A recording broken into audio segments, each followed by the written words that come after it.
Tandike utara sampai Tandike selatan, kami mengabdi menjalankan tugas negara seiring babimbiang tangan.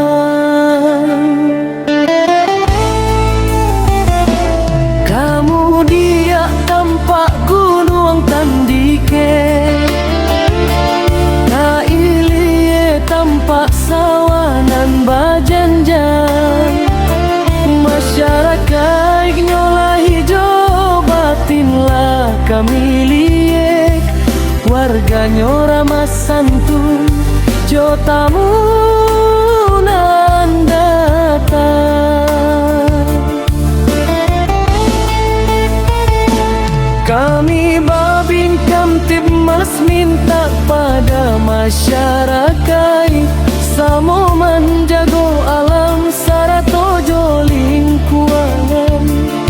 Ko ado salah jogawa salah saikan sakaromu pakai, dan sampai saat tak bala